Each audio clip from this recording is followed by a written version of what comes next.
c'est dans ce film qu'il commence à arriver des choses assez graves aux personnages. Bienvenue les amis pour une toute nouvelle critique, et aujourd'hui je vais m'attaquer à Harry Potter et la Chambre des Secrets. Ce film est le deuxième opus de la saga Harry Potter, sorti en 2002 et toujours réalisé par Chris Columbus, et est l'adaptation du deuxième roman Harry Potter de J.K. Rowling. On se retrouve environ 10 mois après la fin du premier film, Harry est toujours chez son oncle et sa tante. D'ailleurs, je l'ai pas dit dans ma première critique, mais les acteurs des Dursley sont vraiment géniaux, ils rendent les personnages vraiment détestables, et ça c'est bien. Donc on peut voir que Harry a l'air de s'emmerder grave et veut retourner à Poudlard. Et d'ailleurs maintenant il a la deuxième chambre de Dudley, il est plus sous le placard. Dans les films, on ne sait pas vraiment comment il l'a eu, mais dans le roman, déjà c'est dans le premier, c'est que Harry commençait à devenir trop grand pour le placard, mais c'est surtout pour vérifier s'ils étaient bien observés par rapport aux lettres. Et c'était bien le cas. Les Dursley ont dû quand même un peu s'adoucir. Bref, un elfe de maison nommé Dobby apparaît dans la chambre de Harry et veut prévenir ce dernier qu'il ne faut pas retourner à Poudlard, car il se passe des événements terrifiants.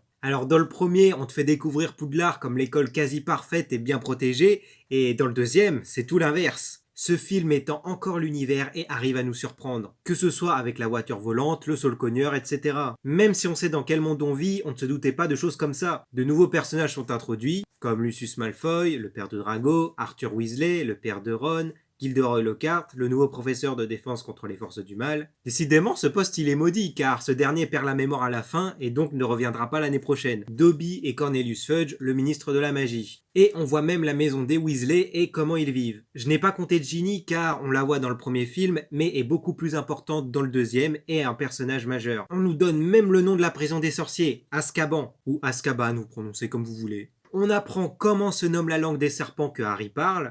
Tu es un fourche-langue. Pourquoi tu nous l'as pas dit? Je suis quoi? Tu parles au serpent. Je sais. Une fois, j'étais au zoo et sans le vouloir, j'ai lâché un python sur mon cousin Dudley. Une seule fois. On apprend aussi le nom des fondateurs de Poudlard, dont leurs noms sont ceux des 4 maisons. Vous savez tous, bien sûr, que Poudlard a été fondé il y a maintenant plus de 1000 ans par les 4 plus grands sorciers et sorcières de l'époque. Godric Gryffondor, Helga Poufsouffle, Rowena Serre-d'Aigle et Salazar Serpentard. Et on apprend le véritable nom de Voldemort. Tom Elvis Jedusor en VF, Tom Marvolo Riddle en VO. Voldemort est mon passé, mon présent et mon avenir.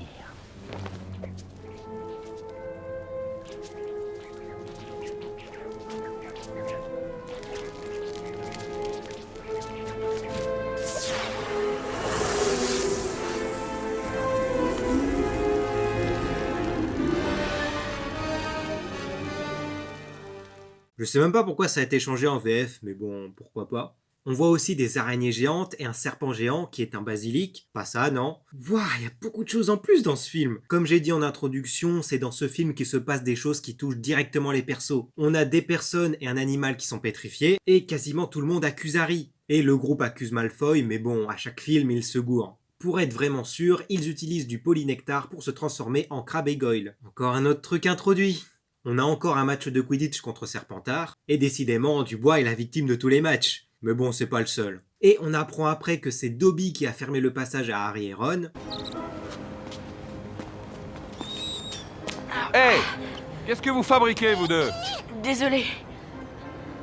J'ai perdu le contrôle du chariot. Excusez-moi.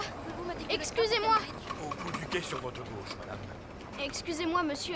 Pouvez-vous me dire où se trouve la voie numéro 9 3/4? La voie 9 3/4? Tu te paies ma tête, c'est ça? C'est tous les 9 ans la même 3/4. chose. La gare est pleine de moldus. Et qui a envoyé le cognard qui poursuivait Harry pendant le match. Mais j'ai jamais compris comment il savait tous ces trucs-là. Ah oui, il a dû entendre Lucius en parler, car il sert les Malfoy, et c'est ce dernier qui a donné le journal à Ginny. C'est un foreshadowing.